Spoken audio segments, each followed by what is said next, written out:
Bonsoir à tous. Merci d'être parmi nous, malgré les intempéries, le froid et la pluie. Et donc, vous connaissez la formule au nom de Hervé Lemoine. Je vous souhaite la bienvenue aux Rencontres des savoir-faire pour la deuxième édition.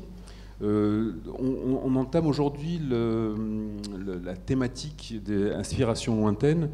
Vu mon tropisme médicéen, je place toujours en premier la Villa Médicis, pas parce qu'elle m'est chère, mais aussi parce que c'est la mère, si je puis dire, des résidences à l'étranger. C'est en effet l'Académie de France à Rome, fondée par Colbert, le même qui a fondé le garde-meuble de la Couronne. C'est donc cette institution qui a donné modèle dans le monde entier sur la question de la résidence d'artistes et maintenant le métier d'art design. Donc c'est pour ça que depuis l'année dernière, où on a installé la question des inspirations lointaines, on évoque d'abord la Villa Médicis. D'autant plus que la Villa Médicis, vous le savez peut-être, a entamé une forme de révolution, on peut le dire, puisque avec le directeur actuel, Sam Sourdze, la question des arts décoratifs ont repris, je dis bien, ont repris une première place. Cette première place était celle au XVIIIe siècle, quand l'Académie de France à Rome était au Palazzo Mancini. Elle a été en partie abandonnée au XXe siècle avec quelques figures émergentes qui ressortent, qui est Balthus, qui est aussi Richard Peduzzi. Alors, pub pour Richard Peduzzi, vous y avez une exposition, on est assis sur du Richard Peduzzi, mais c'est aussi un des directeurs qui a bien transformé l'intérieur décoratif de la Villa Médicis. Et Sam Sourdze a lancé toute une opération de réenchanter la villa. Et c'est pour ça qu'il me semblait intéressant de montrer de façon plus générale, quelle était la diplomatie des arts décoratifs, la diplomatie ou le soft power, pour utiliser un bon français, du design des métiers d'art à l'étranger. Et c'est pour ça qu'il y a donc la Villa Médicis, la Casa Velasquez, la Villa Albertine, la Villa Sawagatam et autres. Donc ce soir, nous avons le plaisir d'accueillir un petit pensionnaire, si je puis dire par la durée, mais pas par l'intensité, puisque Hugo Dubré a fait un séjour court, en espérant que ce soit le prémisse d'un séjour plus long. Donc Hugo Dubré est connu du Mobilier National par sa magnifique création qu'il a pu faire au sein des ateliers de recherche et création suite à un prix de la Villa Noailles, il nous le racontera. Et c'est grâce justement au soutien de la Fondation Bettencourt-Schuller qu'il a pu se rendre à la Villa Médicis pendant un mois, et il va nous expliquer justement son séjour. Par ailleurs, Hugo Dubré a reçu le prix Rising Talents Award du Salon Maison et Objets, et il travaille sur ce lien entre, j'allais dire, c'est un peu bateau, mais entre tradition et modernité, et surtout entre l'interrogation des formes nouvelles par des techniques et des savoir-faire plus anciens. Exactement. Voilà, je lui laisse la parole, et puis vous connaissez la formule, on se pose des questions après. Merci Marc pour cette présentation. Merci à vous d'être venu. Je suis très heureux d'être là et de vous présenter ce projet. Je souhaite aussi remercier le Mobilier National pour m'avoir invité, et évidemment la Villa Médicis et la Fondation Bettencourt-Schuller pour leur soutien. Pour vous expliquer, j'ai fait une résidence d'1 mois en mars dernier, donc à la Villa Médicis à Rome. C'est une résidence métier d'art, sous l'initiative de réenchanter la Villa Médicis, avec le soutien de la Fondation Bettencourt-Schuller, d'1 mois, qui est dédié aux designers et aux artisans d'art, qui a pour but, qui a la possibilité de réaliser un objet en accord en résonance avec la Villa Médicis, mais aussi on a la possibilité à travers une bourse de réaliser un objet qui sera présenté dans les espaces de réception. Voilà. Donc ça, tout d'abord, je vous présente ma vie quotidienne à la Villa Médicis. Ici, vous trouvez la maison du jardinier, c'est mon logement, à côté de la serre, à côté du potager, idéal pour prendre les herbes le soir. En fait, personne ne le voit. Personne ne le voit ?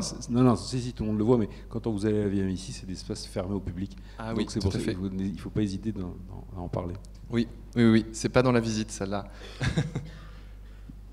Et c'est une maison que je ne connais pas, en fait, c'est un des rares espaces que je ne connais pas. Mon planning un peu durant ce un mois était assez condensé pour créer quelque chose, un projet. Donc le matin, c'était direction l'atelier, tôt le matin. Vous pouvez voir à droite, l'atelier, un petit belvédère qui se trouve vue sur Rome, sublime, où on voit les levées du soleil, les couchers, c'est incroyable. Et la plupart du temps, c'est avant d'aller à l'atelier, c'est une balade dans les jardins pour contempler la nature. L'après-midi, souvent, je vais visiter, découvrir Rome, des beautés antiques, que ce soit dans la campagne ou dans les musées. Et avant de vous parler de mon projet, de cette résidence, je vais vous présenter 3 projets que j'ai réalisés dans le passé qui correspondent bien à ce que j'ai souhaité partager dans ce projet, que ce soit d'un point de vue esthétique, idéologique et technique. Ici, vous pouvez percevoir ma première collection de mobilier qui se nomme Fontainebleau, puisque je vis à côté de la forêt de Fontainebleau. Au fond de mon jardin, j'ai la forêt et c'est mon inspiration. À l'époque, donc en 2019, ma quête était de m'unir un peu à la nature d'un point de vue esthétique et technique. Je suis un passionné d'antiquité et pour moi le mouvement Art and Craft, Art Nouveau, c'est vraiment mes valeurs. Et bien évidemment aussi le mobilier 18e, cette idée de menuiserie, d'ébénisterie, d'excellence à la française. Pour moi c'est très important. Quand les objets ont du sens d'un point de vue technique, c'est là où on apporte du bonheur. Et aussi dans cette quête de retourner un peu à la genèse de ce qui nous fait français, c'était aussi de retourner dans la nature et de comprendre les formes de la nature.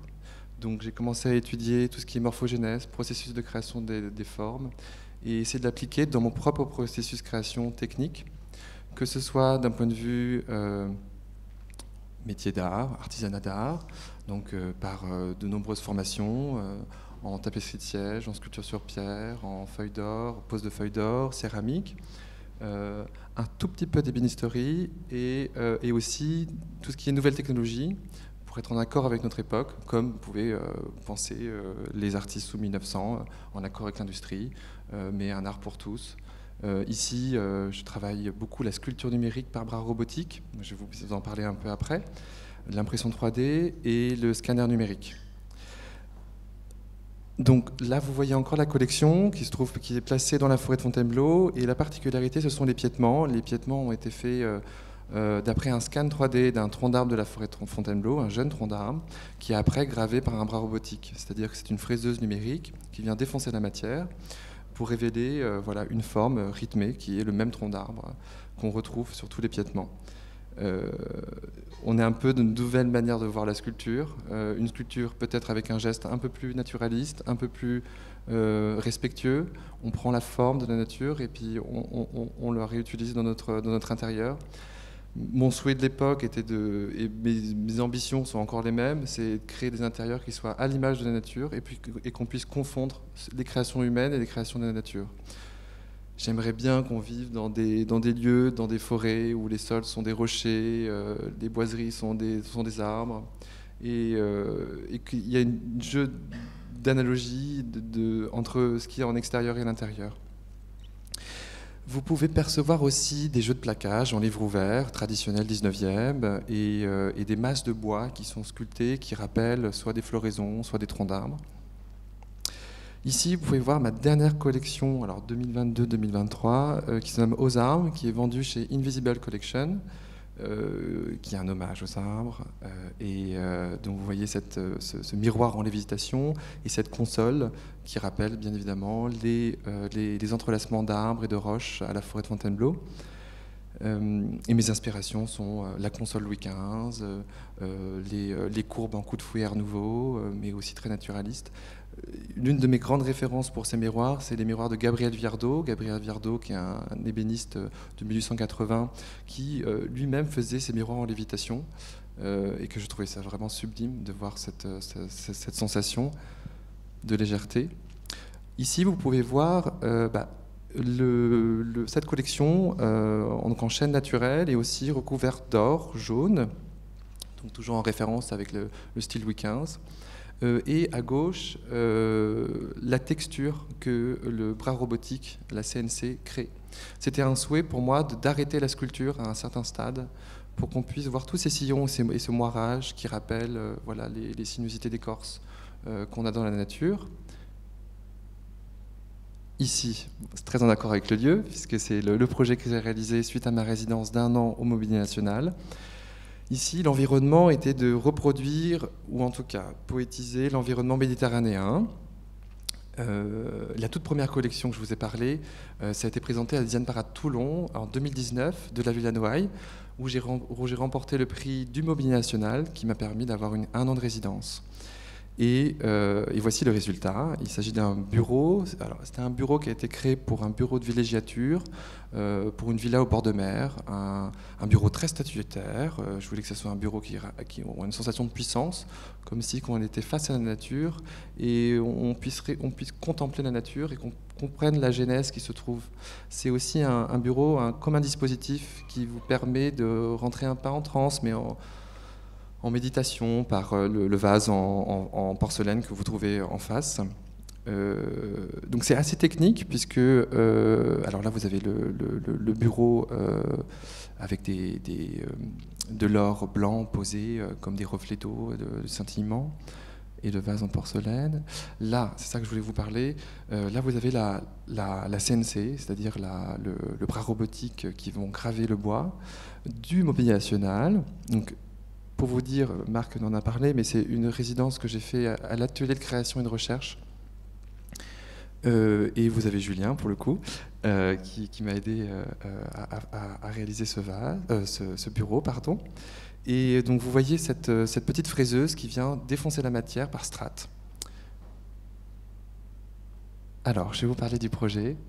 Mon projet, c'est réinterpréter le vase Médicis, ce vase antique que l'on connaît tous, qui a inspiré de nombreux artistes. Vous le voyez ici, c'est un vase antique qui a été découvert en 1570, il me semble, qui a été acheté par Ferdinand de Médicis, et il y a eu beaucoup de restaurations. Pour revenir, il a été exposé à la Villa dans la loggia de 1605 à 1730, et puis après il est allé à la Galerie des Offices, où il est encore exposé. Donc pour revenir, il fait 173 de hauteur, c'est très statutaire, très impressionnant, sur je crois 135 de diamètre, il est vraiment très impressionnant.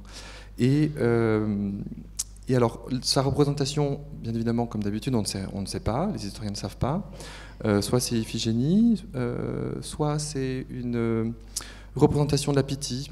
Parce que la sculpture que vous voyez au-dessus, avec la femme qui a un arc, en fait, à l'initiale, sous la période grecque, il s'agissait d'Apollon, d'où leur hypothèse qu'il s'agissait de la Pythie qui était à Delphes pour le temple d'Apollon, où elle disait des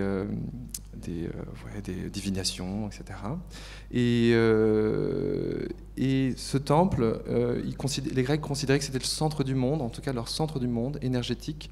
Il y avait une pierre au milieu, et les personnes tournaient autour et éveillaient l'énergie à travers leurs prières et leurs croyances. Et ouais, je vais vous en parler après, mais excusez-moi. Donc, ah oui, c'est un vase du 1er siècle avant JC, avant Jésus-Christ. C'est un vase qui mélange tous les styles grecs, puisque Rome, à cette époque, était assez présente. Donc il est très éclectique en termes de style. Alors, pour mon projet donc, de réinterpréter le vase Médicis, le but, bien évidemment, c'est d'aller le voir. Donc il est à Florence. Donc j'ai passé une journée à la Galerie des Offices le contempler. Et il me fallait l'étudier, donc il me fallait ses proportions, il me fallait ses plans. Et je vous ai parlé plutôt du scanner numérique.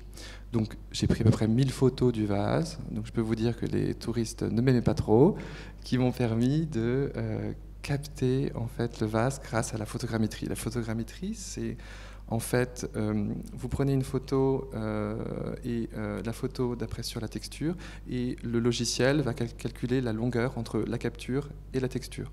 Et par l'accumulation de toutes ces photos, ça va vous créer la modélisation. Voilà. Ah oui, avant, je suis allé à Carrare, bien évidemment, contempler les carrières. C'était un petit détour que je me suis octroyé.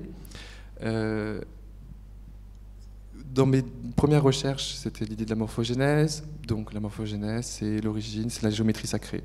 C'est tout ce qui guide tous les temples gréco-romains, égyptiens, qu'on retrouve sous l'Antiquité. Et ça me semblait évident de comprendre et essayer de percevoir la structure géométrique du vase.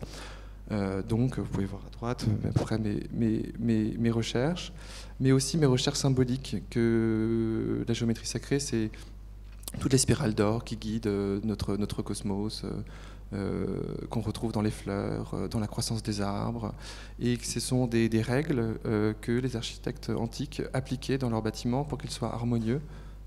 Et ça me semblait évident de continuer dans cette direction-là. Là, je vais vous parler de comment j'ai perçu le vase, non pas d'un point de vue historien, parce que je n'ai pas la prétention et d'avoir la culture de vous en parler, mais de ce que j'ai ressenti, ce que j'ai perçu quand j'ai vu ce vase. Bon, il faut l'imaginer qu'il est immense, très statutaire. Il y a quelque chose qui m'a frappé, qui m'a aussi stimulé, puisque ça me rappelait un peu mes premières créations, c'est qu'il y avait soit des représentations très naturalistes de la nature, avec les feuilles d'acanthe, etc., et aussi des représentations très géométrisées, donc la géométrie sacrée, de la nature.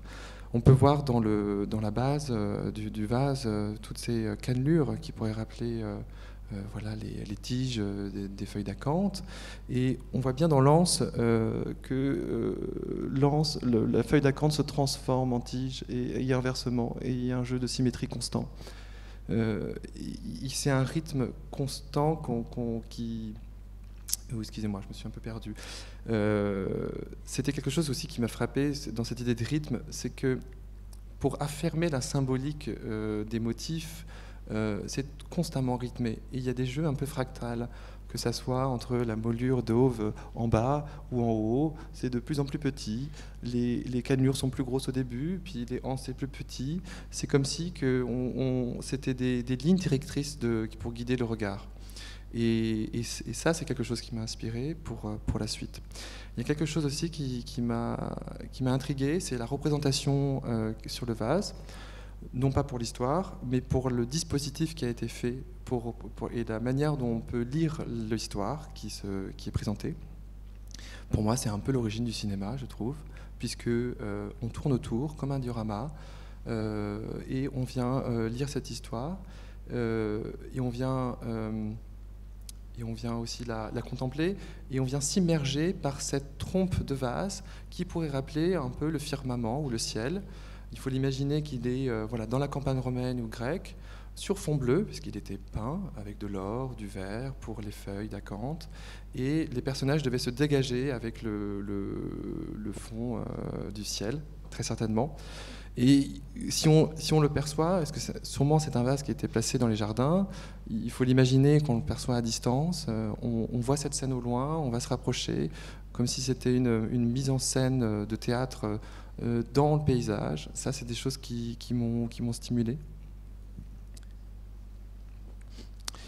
Que vous dire? Oui, ça, j'aimerais bien vous en parler aussi.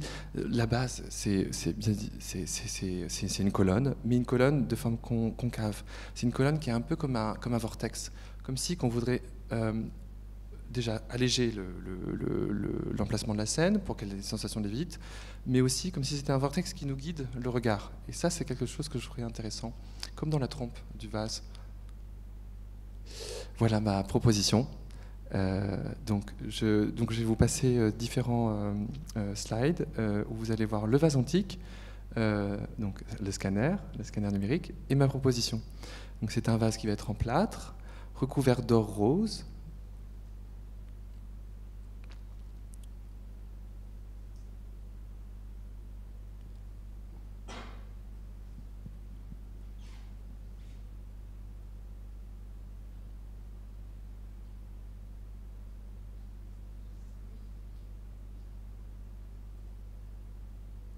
Hop.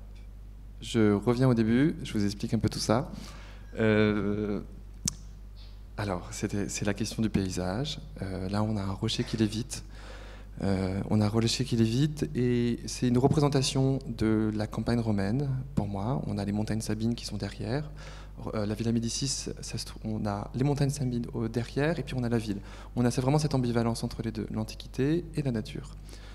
Vous avez des effluves comme ça d'or au-dessus de cette montagne qui pourrait rappeler la chaleur quand on regarde une montagne, ou le vent avec les poussières. Vous avez alors il y a aussi tout le vase est ajouré. Je voulais que ça soit un capteur d'énergie et de soleil. Là, ça rappelle cette idée du Tholos, du temple d'Apollon, qui vient capter l'énergie divine. Qui vient créer des percées de lumière par les cannelures sur le paysage et qui va tourner en fonction, qui va se rythmer avec notre environnement et, si on est un peu plus mystique, avec le cosmos. Donc il faut l'imaginer comme une lanterne au fond du parc et on vient la contempler et au rythme de la journée, les couleurs changent. Là, on parle que de sculpture pour le coup. Que vous dire d'autre? Vous avez ces anses aussi qui... les voilà. Ces anses qui sortent de la roche, qui ont une texture de tronc d'arbre et qui se transforment en cannelures.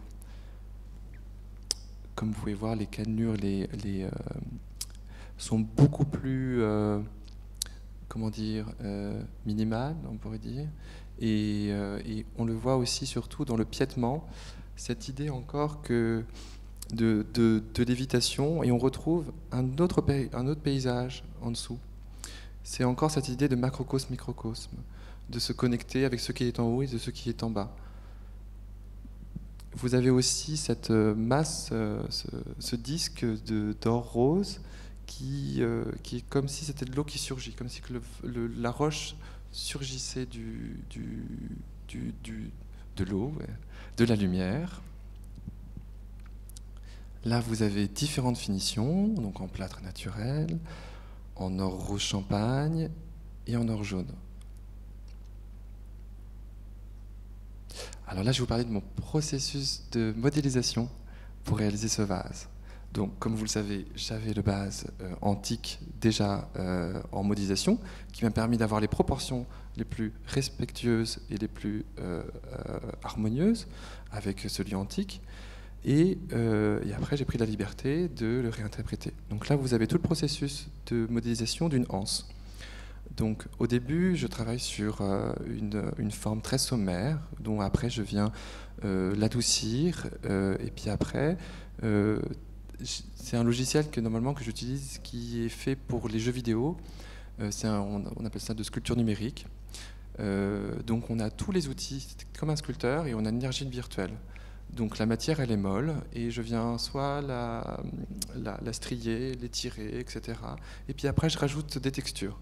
C'est des textures, soit je vais trouver dans la forêt de Fontainebleau, ou soit tout simplement, je vais chercher sur Internet. Donc les textures, c'est les textures de roche que vous avez, d'écorce. Là, c'est un peu différent.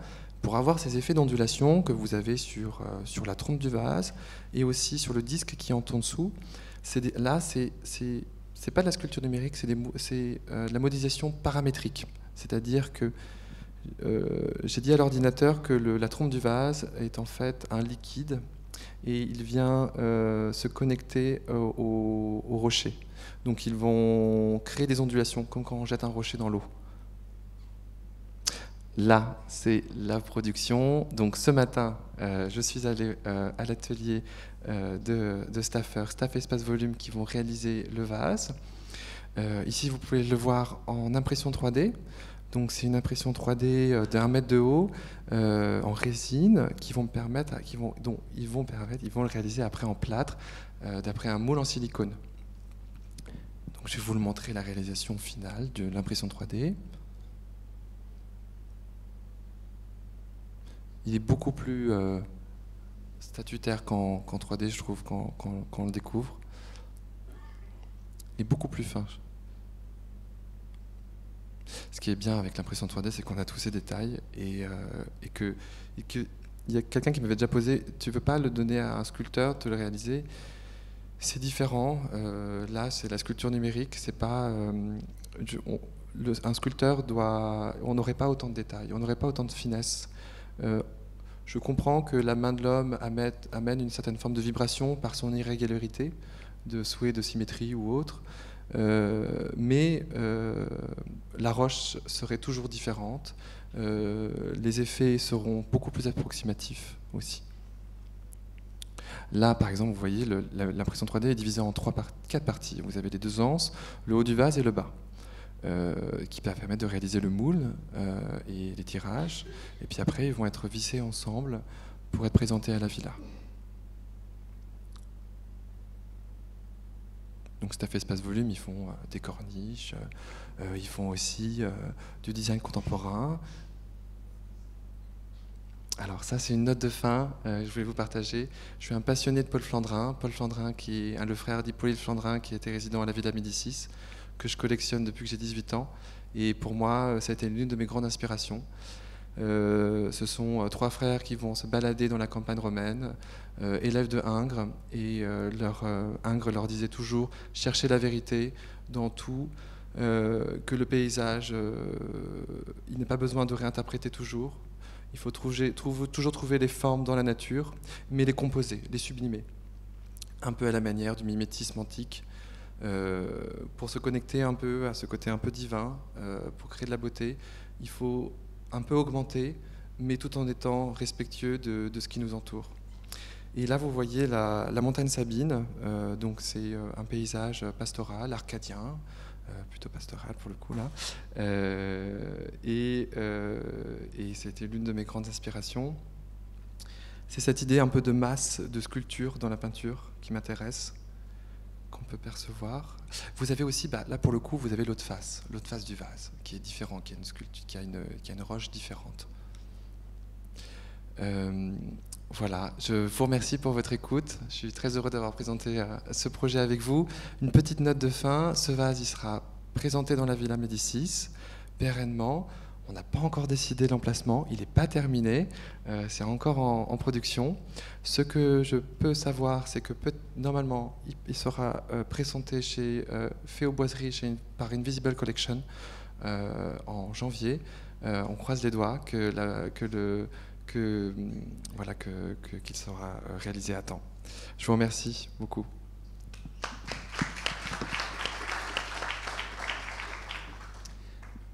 Merci beaucoup de nous avoir fait voyager spatialement et temporellement, spatialement à la Villa Médicis, à Rome et dans ses paysages, et temporellement dans l'histoire de l'art. Évidemment, j'ai plein de questions, oui. Mais d'abord, je laisse la salle éventuellement laisser poser des questions. Y a-t-il des questions dans la salle ? Bon, comme d'habitude, je suis le premier à me jeter. Question très matérielle. Oui. Vous avez parlé de plâtre. Comment, très bêtement, le plâtre ne tient pas en extérieur, donc comment vous allez le faire tenir à l'extérieur ? Il y a une résine.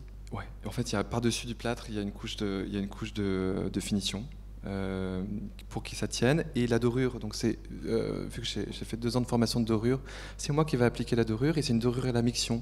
C'est une dorure qu'on utilise pour les grilles de château, tout simplement. Donc c'est une dorure qui s'applique à l'huile, donc parfait pour les intempéries, qu'on doit changer tous les 60 ans à peu près. Mais normalement, il sera abrité, pas totalement aux intempéries. Il faudrait le mettre dans la loggia de Velázquez, ça serait mieux, qu'il soit quand même un peu protégé. Oui. Parce qu'en fait, les variations climatiques sont très fortes. Ouais. À Rome et dans les jardins. Très forte humidité l'hiver. Sympa. Et une très très forte chaleur, donc très très sec.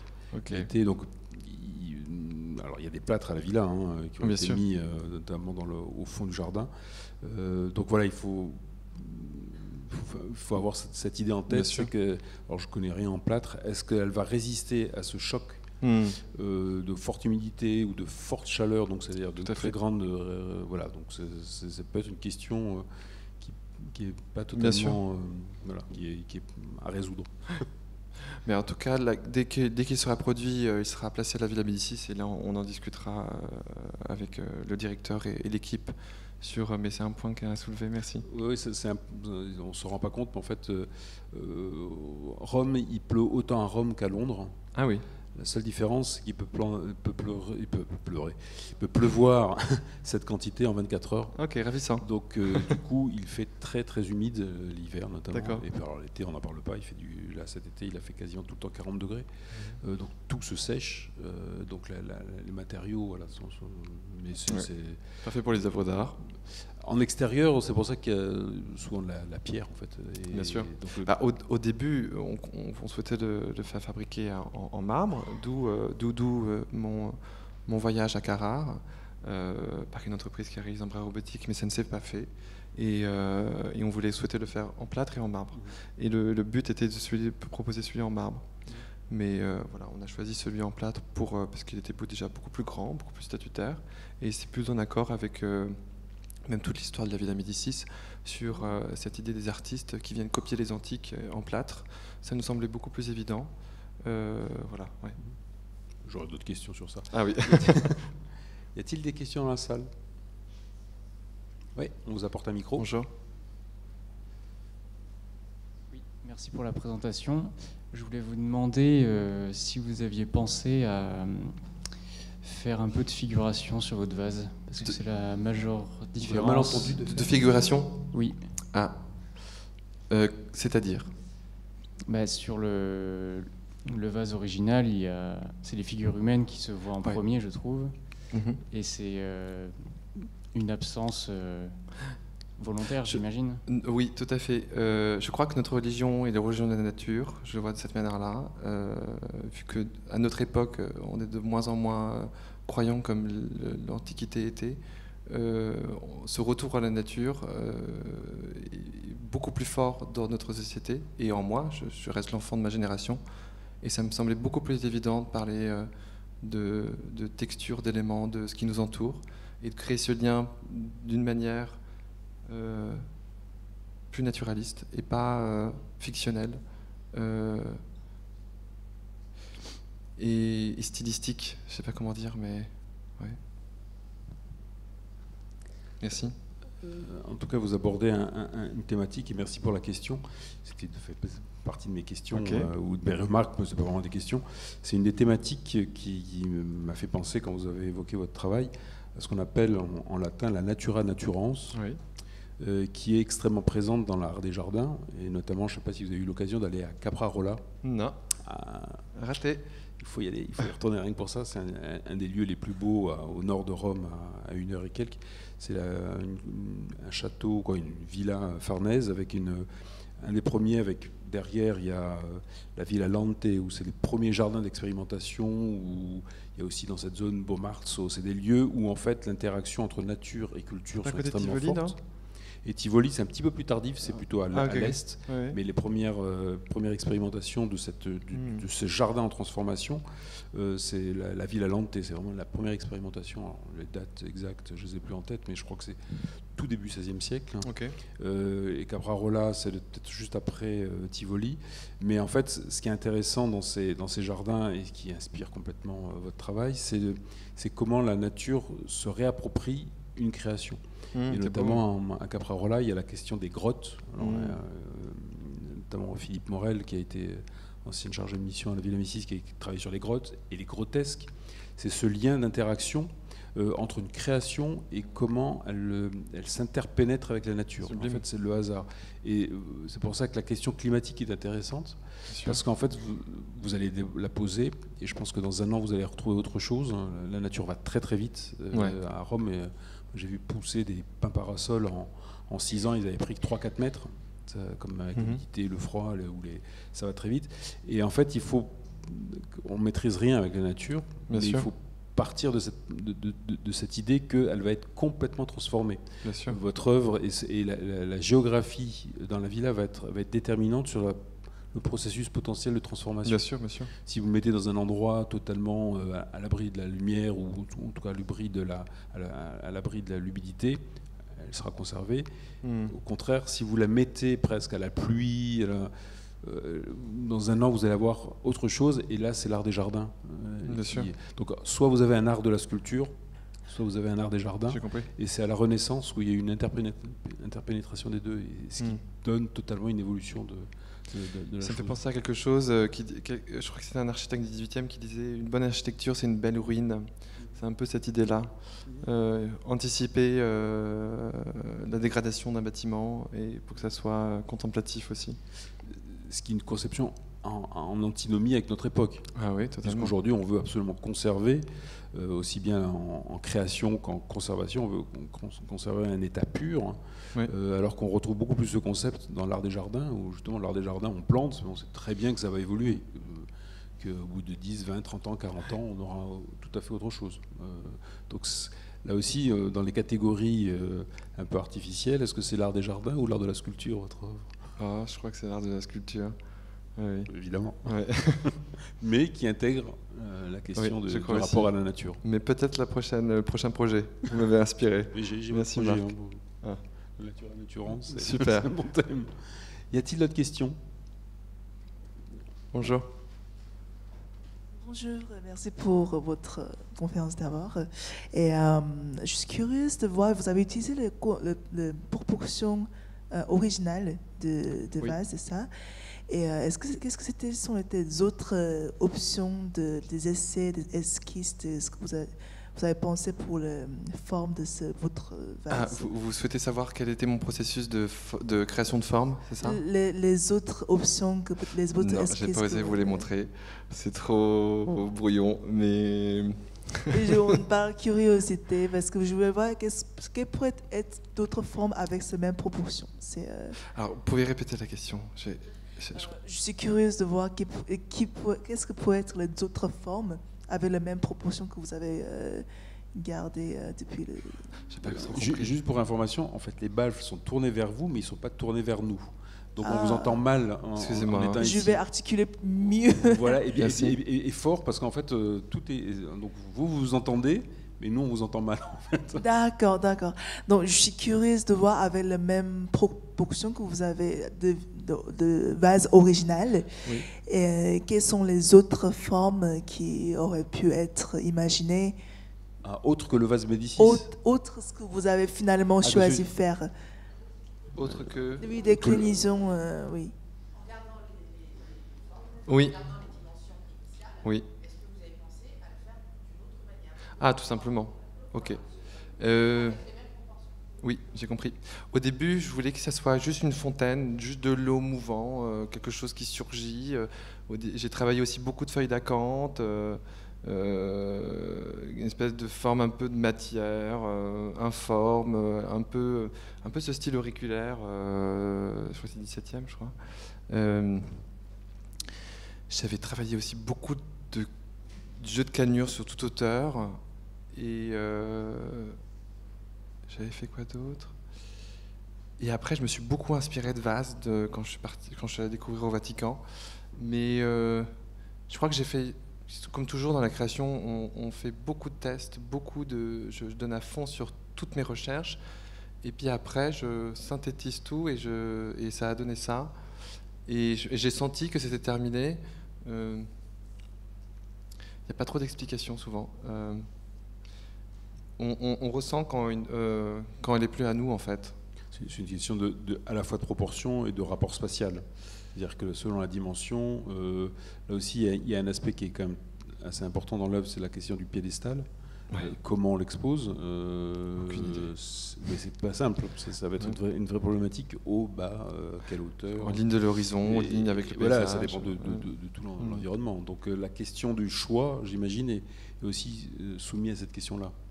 Oui, ça a été le cas. Il faut que ce soit un regard d'1,80 m à peu près, pour qu'on ait le paysage, et qu'il y ait un jeu de connexion avec le paysage romain, de la campagne ou de la ville.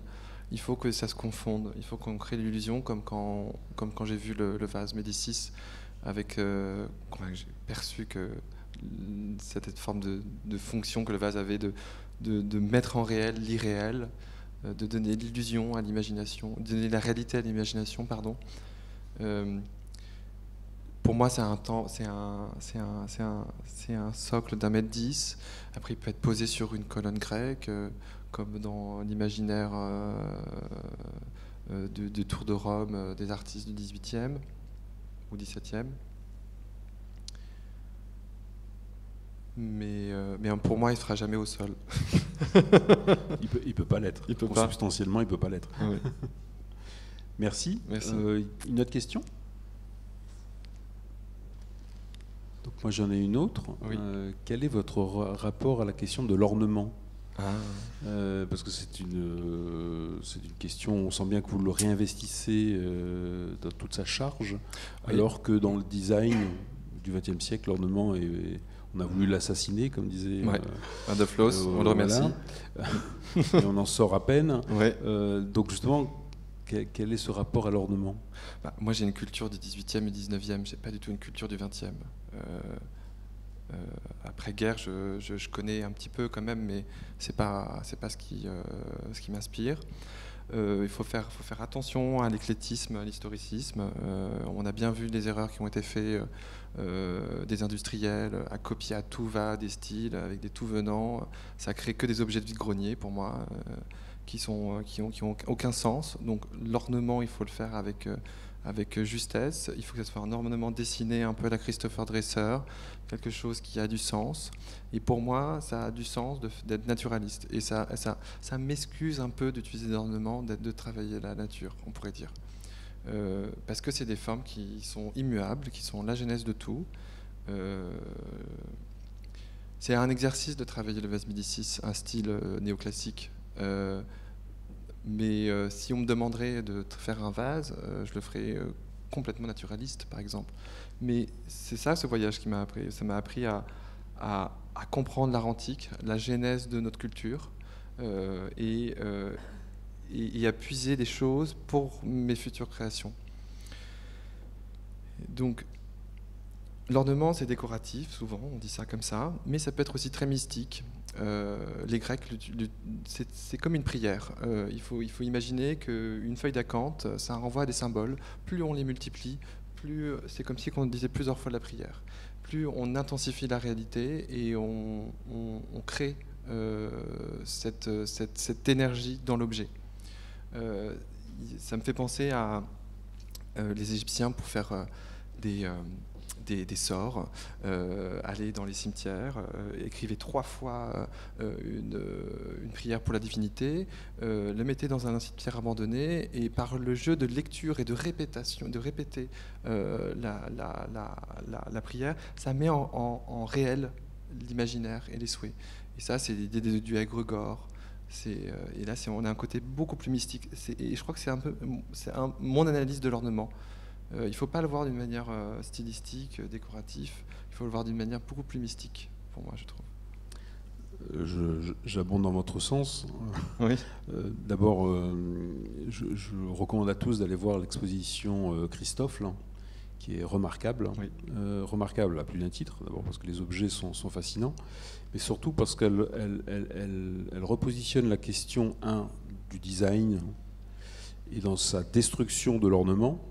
Et comment aujourd'hui justement une entreprise comme Christophe la réintègre, et surtout en détruisant l'ornement, ils ont détruit le savoir-faire, parce que comme un des premiers rôles de l'ornement, c'est de marquer la trace de l'homme ou de la femme, de l'artisan.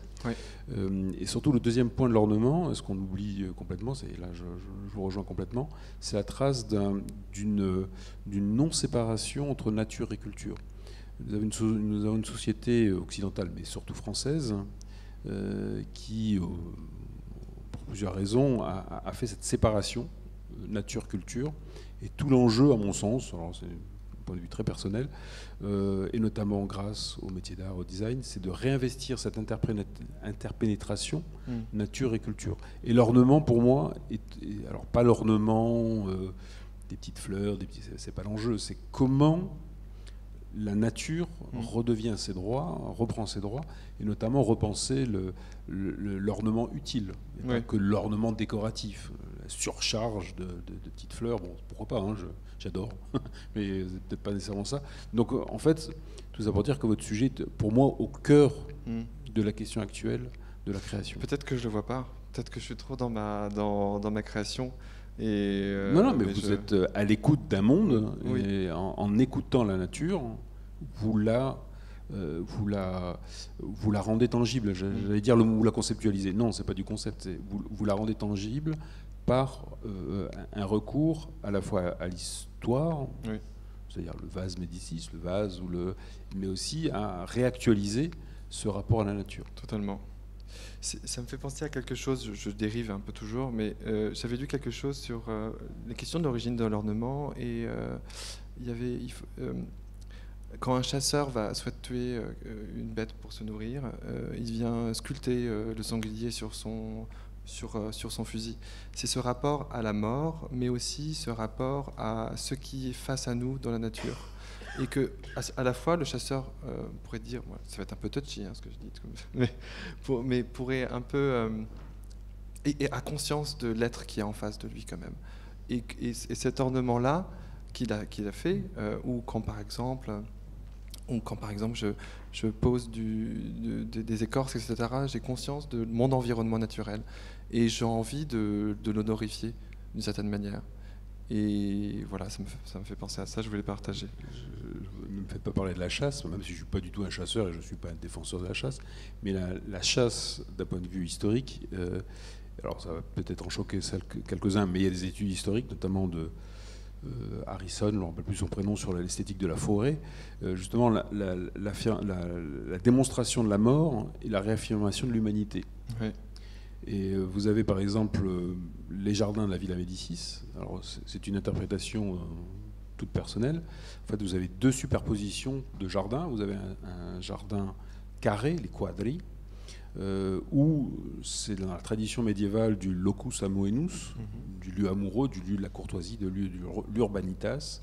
Et dans la partie supérieure, vous avez le bosco, qui pour le cardinal Ferdinand Médicis était un lieu de chasse. C'est un lieu de mort, et les pensionnaires du 19e siècle zigouillaient des oiseaux à coups de fusil, donc ça s'inscrivait dans cette grande dire. Ouais. Et en fait, si vous réfléchissez bien, tous les châteaux en France et un peu moins en Italie sont construits sur cette dichotomie, c'est-à-dire l'affirmation de l'humanité, notamment par l'amour courtois, et, excusez-moi de l'expression, en même temps, l'affirmation de la mort. Et on a oubliez que l'un va avec l'autre. Vous allez à Chenonceau, vous allez à Chambord, vous avez au moins à Versailles, vous êtes constamment ce rapport entre animalité et humanité. Et l'ornement fait partie de ce lien civilisationnel où la nature est à la fois un regard de mort et un regard de vie. Et la vie est affirmée par la mort et inversement. Totalement. On représente ce qu'on ne comprend pas. Quand on voit une divinité, on va la représenter comme une femme, la nourrice, la maternité, des choses comme ça. C'est des choses qu'on ne comprend pas, mais on se connecte à ça. Et c'est ça un peu l'ornement aussi, d'une certaine manière. Oui, c'est l'ornement en plus. Bon, il y a tout un vocabulaire, mais ça renvoie notamment à la notion de décor, qui renvoie au Moyen-Âge, la notion de déquête, la notion de ce qui convient, donc ce qui convient par rapport à des situations données. Donc en fait, c'est vraiment civilisationnel. Je veux dire, c'est pas simplement. Alors c'est le XXe siècle qui l'a complètement méprisé parce qu'il était issu d'un système académique qui était mort au fin 19e, début 20e. Le système académique artistique était. Bien sûr. Et surtout qu'il y avait plus de technique parce qu'il y a eu la guerre. Tout à fait. Donc tous les artisans n'y étaient plus. Ça a joué beaucoup.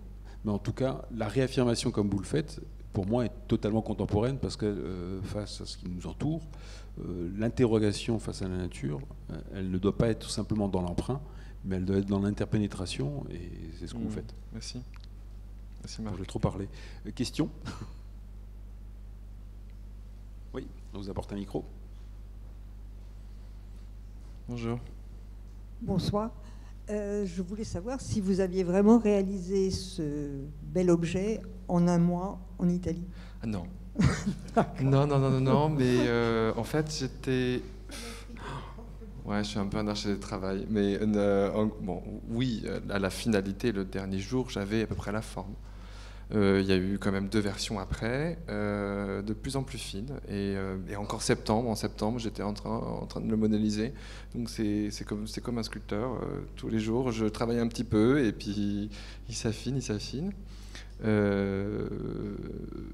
Mais j'avais l'essentiel. Et ça a été assez tortueux pour moi. Pendant ces 1 mois très condensé, c'était... Ouais, j'avais envie de rester un tout petit peu plus pour me sentir léger.